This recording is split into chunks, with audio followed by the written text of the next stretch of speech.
Yo, yo, yo. What up, squad?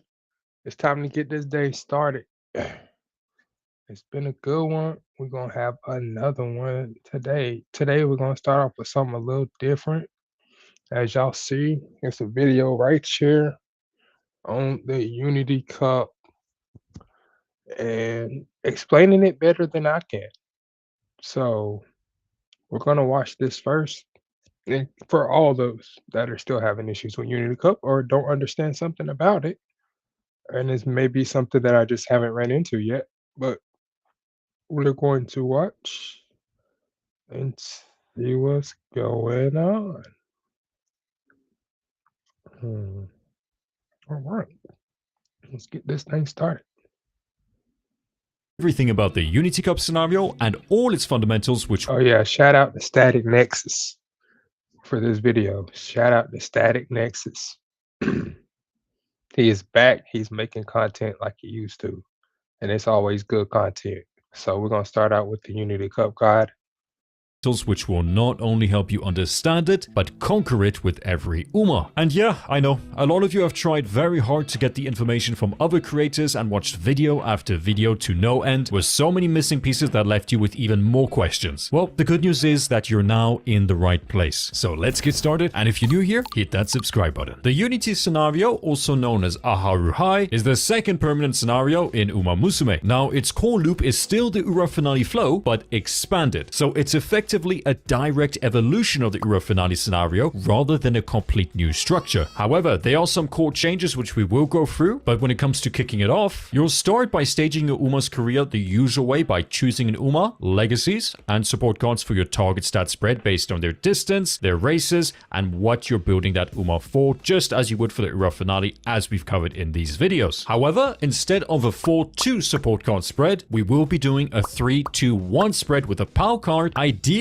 being the new Riko Kashimoto SSR, which we will get into why shortly. But first, what's actually different from doing the Unity Cup than the Ura Finale scenario? Oh, that is a good question. Well, there are a few things that you That's a must good understand question, to that's navigate it, complete it, and get the most out of it. Because if you don't, you might as well make your life easier and stick to the Ura Finale scenario instead. But if you want to build the best Umas, the Unity Cup scenario is where it's at. And these things you need to understand are team members, scenario link, team power, team ranking, team titles, Unity trainings, spirit bursts, Unity skills, Holy crap. Hold on, we're still not done.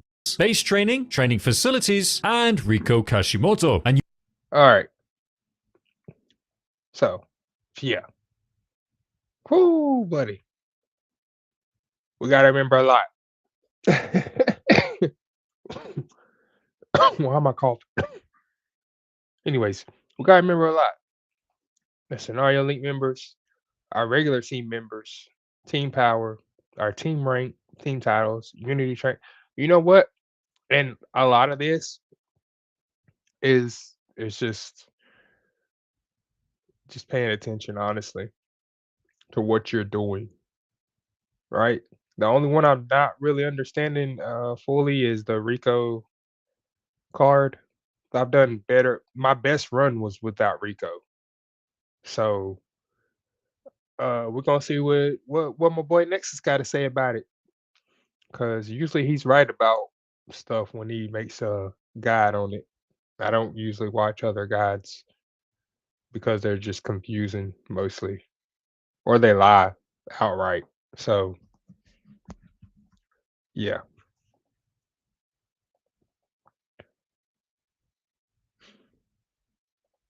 All right, let's keep it going. you might already be feeling overwhelmed by all of that, but don't worry. I'm here with you, and I'm very proud that you've already made it this far. We're gonna get through this together, and you're gonna come out of it on top. Now, for team members, the Unity Cup is 5-round team races against NPCs that will happen once every 6 months, in addition to the UMA's standard Once career every 6 races, and months. which ends before the Ura Finale with the Unity Cup finals against the Zenith team. Now, the Unity Cup race formation is just like team trials, as you will be doing 5 races in each round with separate teams. And when preparing, you need to consider not only your main Uma, but also your support cards, which also have their own separate stats. Because on turn 9 of the junior year pre-debut of the Unity scenario, your support cards will become a part of your team. And on turn 8, the prefix scenario link Umas will also join your team as well. And these are Rice Shower, Taika Shuttle, Haru, and finally, I'm not pronouncing that. And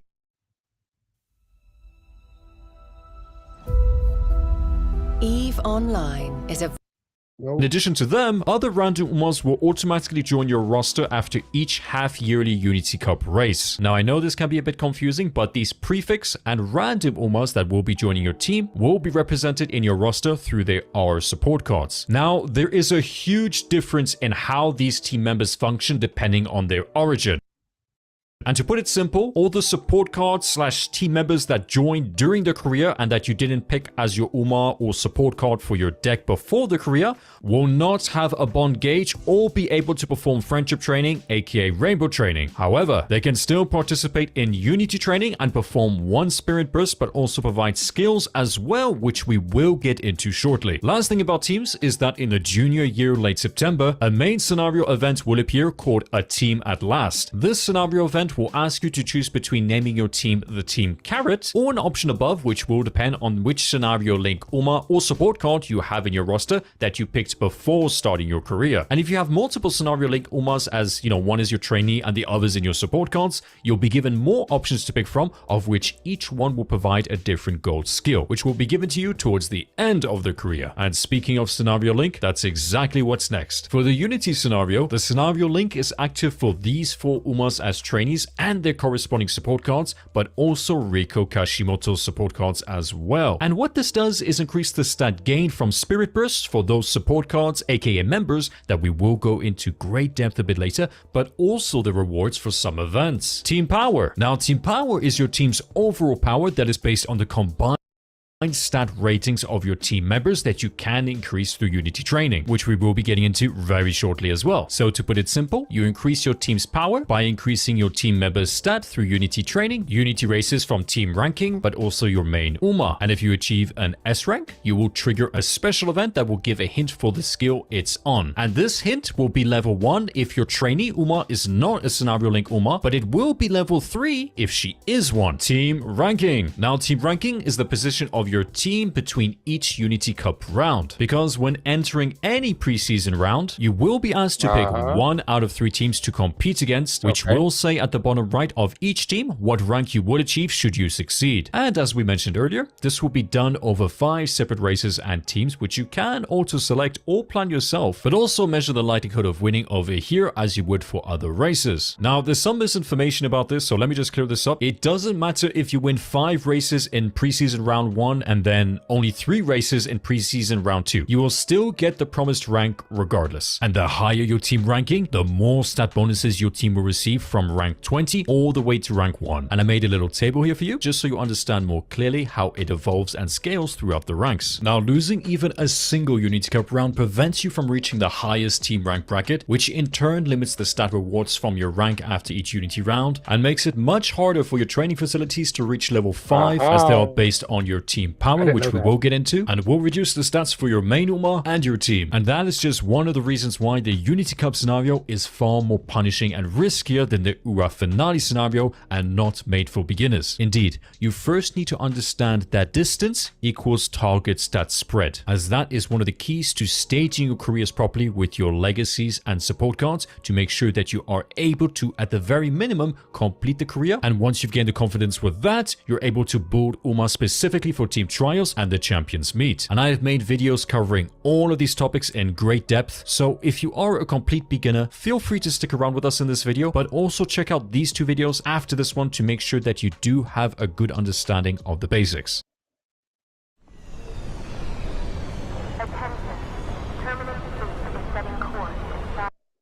Next, team titles. Very straightforward. Team titles is based on both team power and team ranking. So it's just a general statement to how you're progressing with both team power and team ranking. Simple. And one of the most exciting topics, Unity training. Now, Unity training is connected to the spirit bar icon, which we will get into shortly, and only occurs when the white background icon with the arrows upwards and appears on a random training facility which originates from one of your team members and shows up randomly. Now, try to look at it like this. Unity training contributes to the spirit gauge the same way regular training contributes to the bond gauge. And one of the goals here is for you to bring as many team members as possible through 4 Unity trainings that will fill up the spirit bar and enable a spirit burst on the 5th Unity training. And that will appear at a random time on a random training facility as well. And we want spirit bursts for a very good reason, which we will get into in just a minute. But in addition, if at least 2 Umas are Unity training on a facility together, they'll trigger something I call a team bonding bonus. Now, this is completely random, meaning that there's no guarantee or way to predict that 2,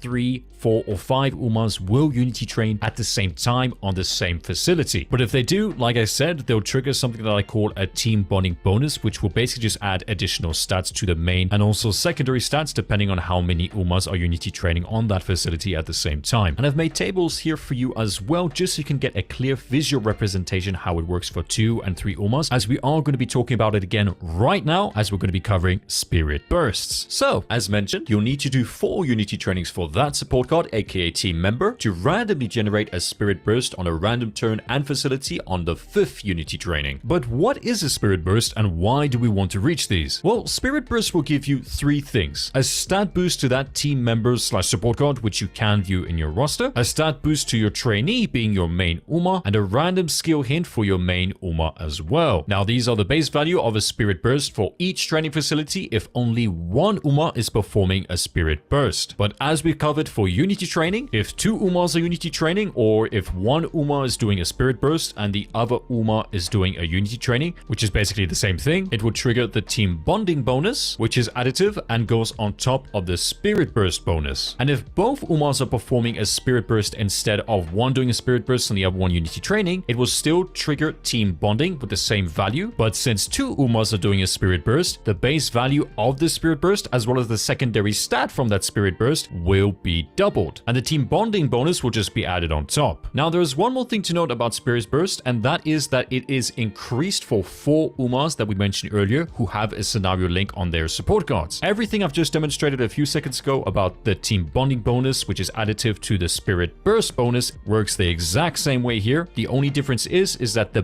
base Spirit Burst bonus is higher for scenario link Umas, and that also goes for the secondary stats of that training facility. Now, in addition to all this, all support cards, aka team members that Spirit Burst, will provide a random skill hint. Now, it's important to note that each Uma can only Spirit Burst once per career, and once they have, this will be indicated by a Spirit Burst icon. But so, if I'm reading this correctly, or understanding this correctly, the scenario characters, Taiki Shuffle,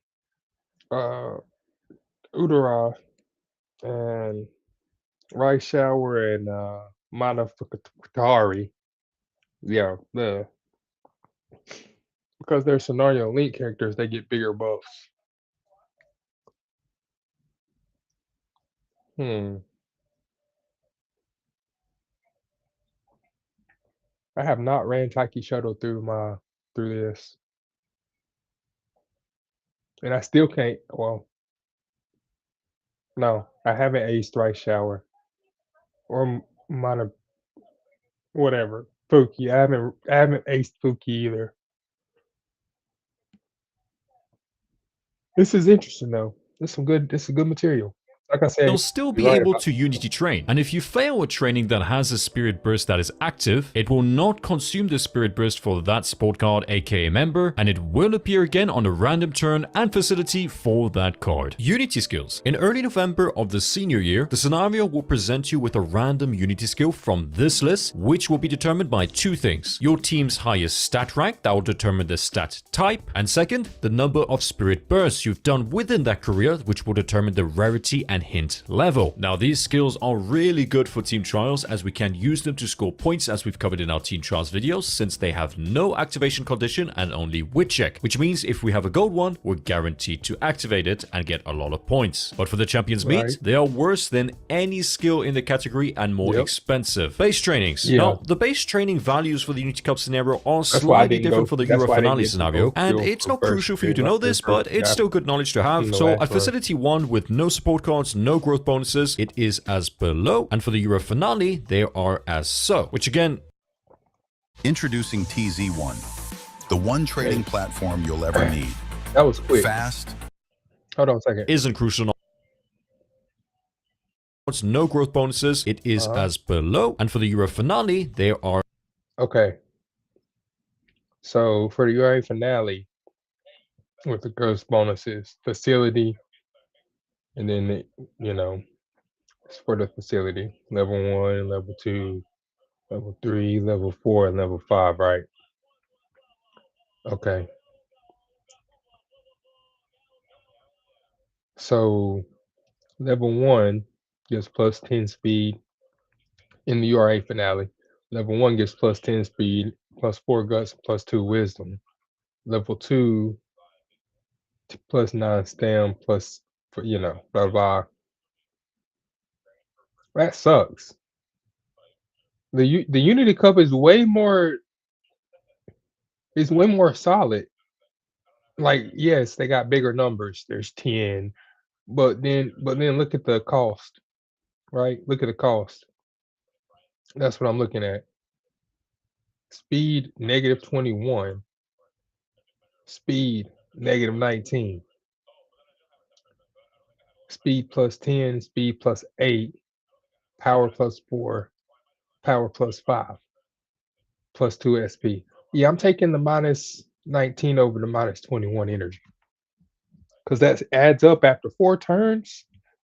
That's 10 energy. That's one more training that you're not doing with the URA, the original one. And then the same thing lines up with stamina. But also the reason that I think these stats for the finale are lower than the cup, well, that's obviously because we're not getting any help from partners. Now, if the URA finale, the first one, we started out with partners, it might be different now. We might have a different conversation about this. I might do another run with the in the first one, just because I haven't done it in so long. You know what I mean? I haven't done it in like a week, 2 weeks.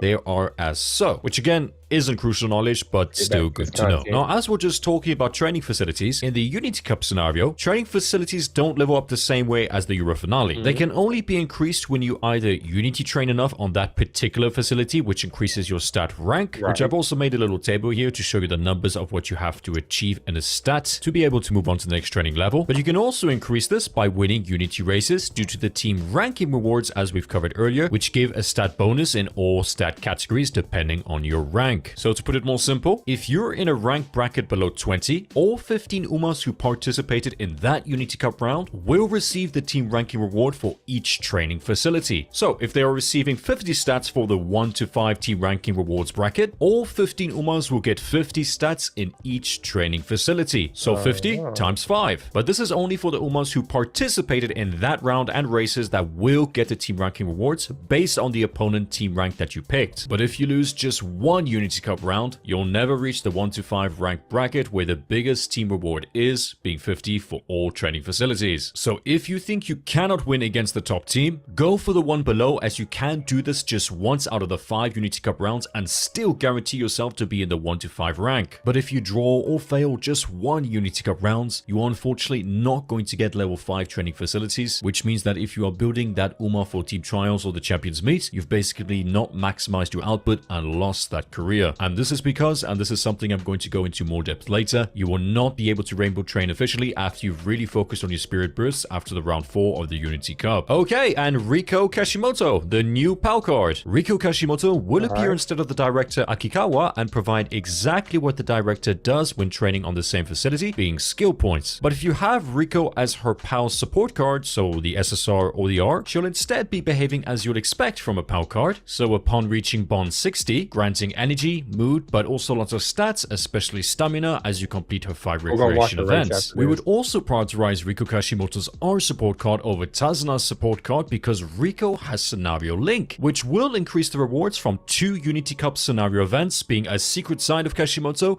and a surprising side of Kashimoto. So your power priority support card pick would look like this. But don't force her recreation events or rush them. Use them when you need energy and look at as your go-to when you've got her recreational events on standby to use when you're low on energy, as it acts as a premium way to recover energy but also gain lots of stamina and other stats as well. Now the other Also, what he's also not talking about, right? It's like, yes, it gives like Tazuna gives you energy, right? But she also has a secret skill. So if you don't level her up fast enough in her friends uh category that be on the right side of the screen, if you don't level her up before the third race to max, then she won't give you tail held high. And that's what people keep missing. And Rico is pretty much the same way. You won't get his standby abilities or none of that unless you level him up really quick. Now, what he gives specifically, I don't know because actually I've never leveled him up like I do Tazuna because I know what Tazuna does, and I know Rico gives energy and different buff skills just like Tazuna, but I don't know what his main draw is for that character card. But we're about to find out. The other reason to bring Riki Kashimoto is because she will remove a team member from your roster since she is a PAL card and cannot become a member, which means you will condense your focus on a smaller group of team members. And that's a good thing. And we can reduce our team members count even further by including Rice Shower's new SSR power card in our deck, because this prevents her from appearing as a story character on turn 8, as she would appear instead on turn 9 as a member from your support card deck and already be in our team, meaning that you've blocked a support card member slot as we did with Riko Kashimoto. So now that you understand how everything works, I'm going to give you some general tips. But first, and this is an important note, if you win the round 5 of the Unity Cup against Team Zenith, you'll face Little Cocoon and Bitter Glass in the Euro finale. But why do we care? Yes. And they are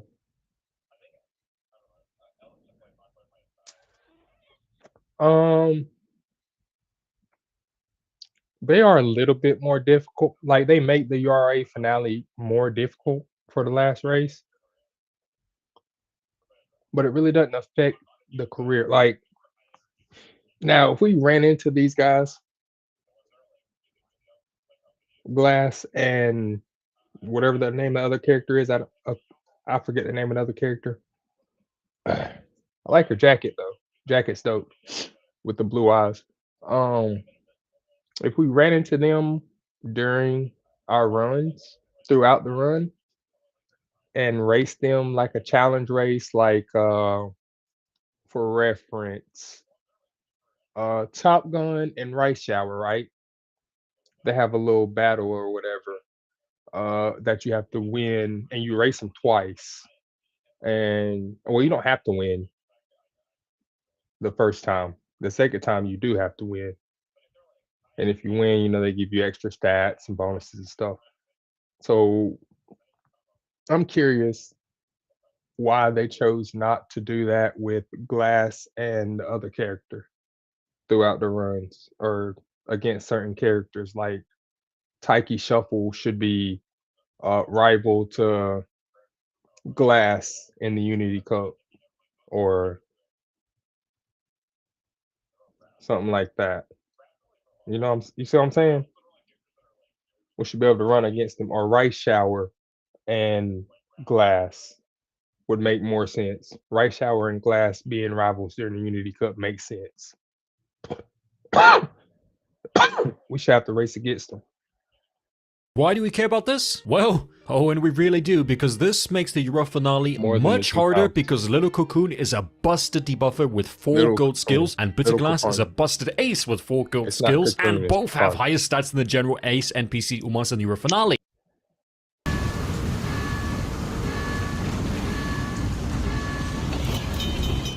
And don't let their stats Now for my fool general you. tips from me Yeah, to they're you. quick, but Avoid they're fan not like farming in the Unity unbeatable Cup scenario, at so all. don't schedule any G1 and G2 races. Prioritize Unity training over bond training and even rainbow training until you pass the 4th round of the Unity Cup, where most of your training facilities will reach level 4. Always try to take advantage of Let's multiple say that one Unity more time. trainings. Let's say that one more time. But first, and this is an important note, if you win the round 5 of the Unity Cup against Team Zenith, you'll face Little Cocoon and Bitterglass in the Euro finale. But why do we care about this? Well, oh, and we really do, because this makes the Euro finale much harder because Little Cocoon is a busted debuffer with Yes, 4 she gold is. skills, and Bitterglass is a busted ace with 4 gold skills, and both have higher stats than the general ace NPC Umas in the Euro finale. Now, this is the part that surprised me the first time I beat teams in it. When I got to the finale, I saw these two were there, and I was like, "Oh my god, bro, why do we gotta race them again?" And not only do you have to race them again, but you have to race both of them at the same time with your one character. No more team. They get to team up against you. I feel like we should be able to pick one character out of our uh, group of runners, out of our team of runners, to run with us.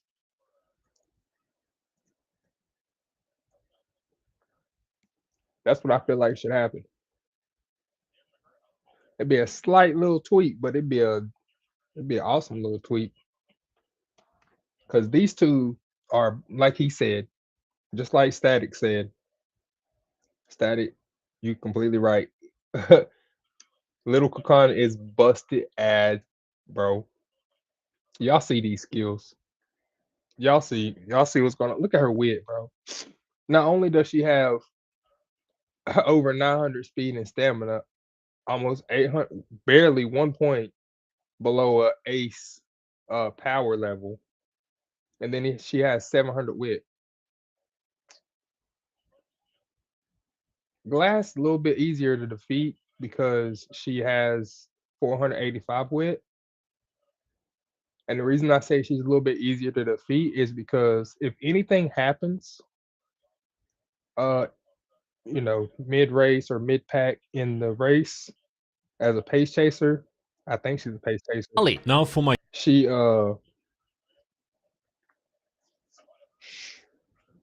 she will she will not be able to make it, especially if she gets blocked. It's over with. Little Kakan, on the other hand, not so much. Not so much. Now for my general tips from me to you. Avoid fan farming in the Unity Cup scenario, so don't schedule any G1 and G2 races. Prioritize Unity training over bond training and even rainbow. Now, I don't agree with the don't schedule G1 and G2 races. I don't agree with that. The reason I don't agree with that is because you still need skill points. Yes, you can make better Umas, but without the skill points that you would have doing it the other way, right? That we've been doing in the original cup, in the URA finale cup. We have to do extra races through the career run, just like one or two, maybe three, to get the skill points we need to get the skills we need. So he's advising against this.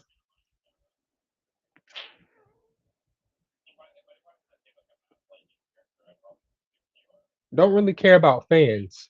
That's not the point. Again, skills is the point, and skill points is the point. So, yeah.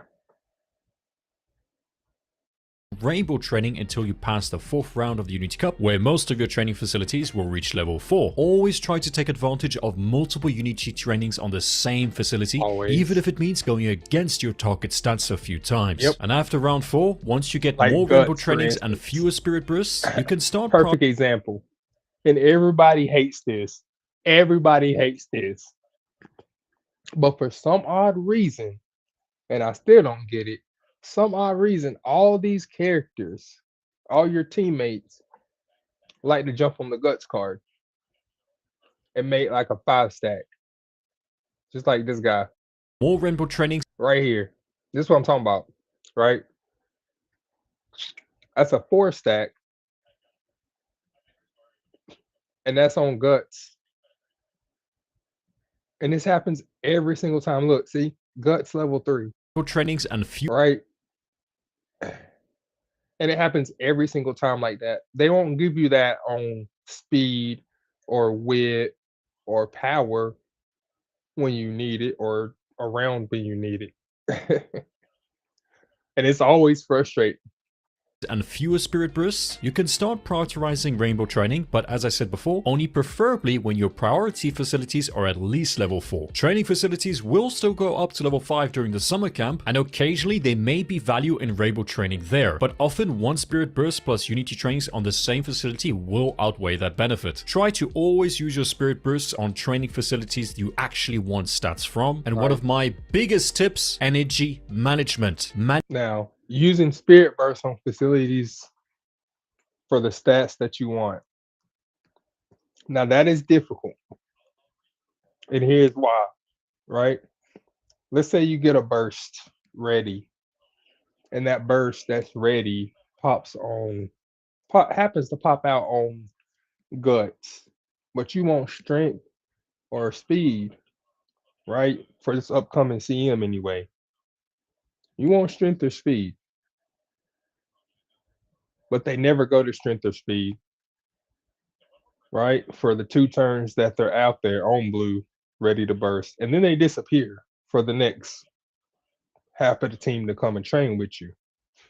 So then you have to wait 2 more turns for them to come back and hope that they're not on guts again. You see what I'm saying? That's my only issue with that. Is you might not get the spirit burst to go to the stat that you want. At least not in time for them to, after burst, be trained enough to win their race in the Unity Cup races on the team. Because it's what I realized. After you burst these characters, you have to train them afterwards to make them either B rank characters or A rank characters. B rank characters can beat Z teams in it. If you can get all your aces to B rank, you can beat teams in it 9 out of 10 times. If not, you're not going to beat them. More than likely. Now, I have beat them one time with C characters. Still don't know how that happened, but I did. I lost the sprint, but then I beat the 2 main characters with C characters, and they're A rank, both of them. Now it can happen, but it's way less likely. So let's see what he got to say about energy management now.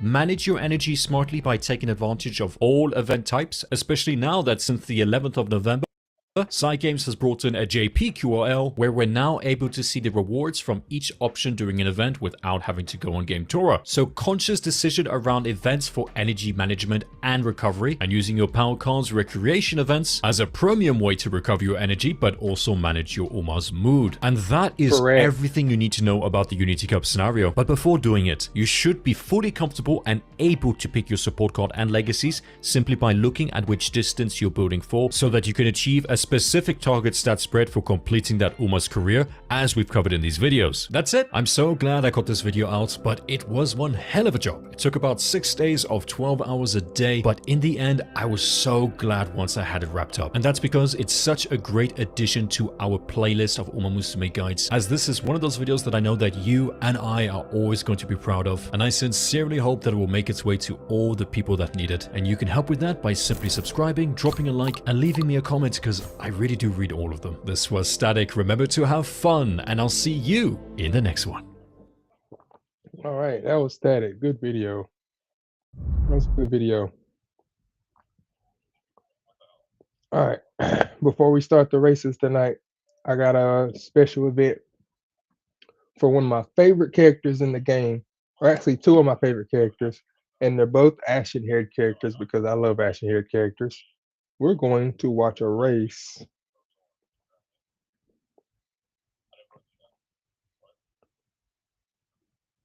right here, 1988. So, remember when I told y'all all these characters are real? They're just not girls. They're actual horses. Yeah, no, wasn't playing. Yeah, we got Ogiri Cat versus Tamocross, Japan Cup 1988.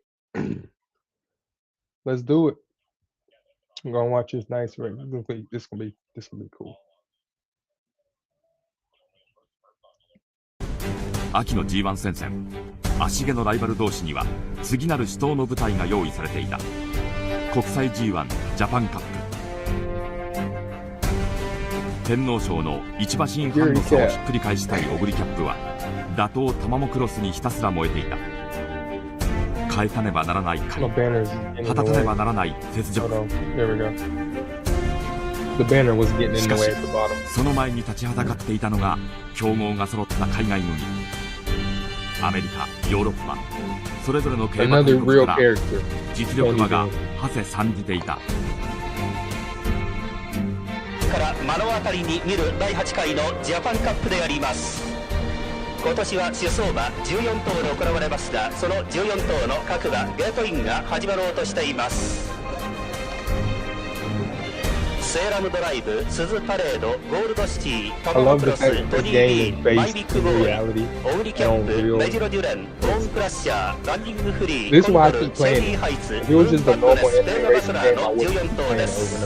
But it has lore based in real life. That's what keeps me coming back. フェイザーバトラーが入って世 The fact 界 that I が注 know 目する every 第 character 8 in 回 this ジャパン game カップ was a real character. Was a real person, 14 not 綺麗なス not タ a ー real トを切って person, い a ます。 real horse. 正面スタンド前の先頭争いですが、若干気合い入れて今メジロデンが出ようというところか。メジロデン、そしてランニングフリー、外の方からムーンマットですか。さあ先頭はこの辺り、ランニングフリー、メジロデン、スズパレード、そしてシェイディーハイ、日本の馬が先頭2番手であります。 He's running メジロ pace. デン、村本が The 行きま very した。 cat running 第一 pace. に強い村本、 Oh, 村本のメジロデンがまず先頭に立って第1コーナー左手にカーブを切っていきます。ランニングフリー2番手、内を行きましたのがスズパレード3番手でありますが、外から柴田の乗ったシェイディーハイツ、シェイディーハイツが2番手に上がります。その後ろにオグリキャップ、オグリキャップの後ろにマイビッグボーイがつけました。マイビッグボーイの内側からセーラームドライブであります。セーラームドライブの後ろにゴールドシーがつけて、そしてコンドルであります。コンドルの後ろはちょっと切れました。ちょっと切れて、そしてムーンマットですが後方から行っています。ムーンマットです。その向こう側にカトリクロス、そしてボーンクラッシャーであります。 but 向こう上面の直線コースでありますが、14頭がほとんど一段、ほとんど一段で競馬を行っていますが、シェイディーハイツ、島田が先頭になりました。メジロデンに乗って外を通りまして、マイビッグボーイ、そしてオグリキャップ、その後ろから中長を通りまして、スーパレード上がっていったトニー・ビーン、世界の足、トニー・ビーンはここにいます。凱旋門賞馬、トニー・ビーンは10段、そしてその後ろにセーラムドライブ、道を通ってゴールドシーに上がった、そして今度は若干手が動いた、そしてタマモクロスは終始外を行っています。外を通って、ずっとペイザーバトラー、アメリカも上がっていきました。第3コーナーのカーブでありますが、ほとんど14頭が一段であります。 さあ3コーナーから4コーナーに向かいますが、ほとんど一段、まだ先頭はシェイディーハイツ、そしてメジロデレンが仕掛けた、メジロデレンが仕掛けました。シェイディーハイツ、そしてメジロデレン、ずっと並んで両馬の選択が詰まりました。その後ろからマイビッグボーイ、そしてペイザーバトラー上がってくる。その後ろからタマモクロスの赤い帽子、ずっと上がってまいりました。外を通って上がってきています。その後ろにやはり赤い帽子、世界のトニー・ビーンがやってまいりました。そして外側にオグリキャップ、第4コーナーをカーブして直線コース、東京競馬場大歓声が沸きました。 oh, here they go. Demo cross. I can't wait till she drops. Pulling for her. That Here comes Demo cross on the outside right there. Number 5. And then Ogiri Cat is right there. Number 8. Demo cross number 5. Demo cross in the lead. Who is that? Is that Tony Ben? Tony Ben pulling up on the inside. Oh no, that's Ogiri Cat. I had it wrong. Ogiri Cat is number 6. Tony Ben is number 8. Okay. Oh, Ogiri Cat's been right there the whole time. She's a second whole time. Ogiri Cat pulling up. Lead. Come on, cross side of the hill. Woo. Ogiri Cat wins. Ogiri Cat wins. Oh, I was right. I was right. 足毛対決は2着争い。Dang ア it. メリカ代表ペイザ・バトラーを猛追した Okay. 2頭だが Great Cat was 捕まえ big. る I ことな thought Great く Cat そ was のまま big. ゴール。 It made it look like Great Cat was big. ギチャク争いでもオグリキャップは再び That's タマモ crazy. クロスの後陣を排した。 Let's go right here. オグリキャップ第4コーナーをカーブして直線と東京競馬場大歓声が沸きました。 And they're at Tokyo Race Course. Okay, okay. Come across activate her ult at level 3 for some reason. There she is. There, yeah. There they are. There they are. That is a great cap over there. A great cap is number 8. That's only being number 6. I was right the first time. Come across. Pay the butler. I said, pay the butler. Pay the butler. It's only being. We got Pay the Butler on the inside. Come across on the outside. Great cap behind Timmo Cross. Timmo Cross blocks the Great cap. And Pay the Butler comes out as the victor and half the move for him. そして2着にはタマオンと勝ったのはアメリカのペイザ・バトラ So ー we're です。 gonna get these characters very soon. We already have a Great cap. Timmo Cross is coming soon. 足毛 I 対 don't 決 know は when we 2 get 着 Pay the 争い。 Butler. アメリカ代表ペイザ・バトラーを猛追した2頭だが捕まえることなくそのままゴール。2着争いでもオグリキャップは再びタマモクロスの後陣を It seems 排 like した。 every single race in their careers are all based Stop off spending real money on the real in-game races back. cosmetics. How? Using Which is Buff. cool. With the Buff app, you earn points by playing. Good with that. All right. ペイザ・バトラーを猛追した2頭だが捕まえることなくそのままゴール。2着争いでもオグリキャップは再び Yeah, that's wild. All right. So now we're gonna play some. Now we're gonna play some. Before we do that, I'm gonna start a new chapter. So I got to end this chapter to start the next.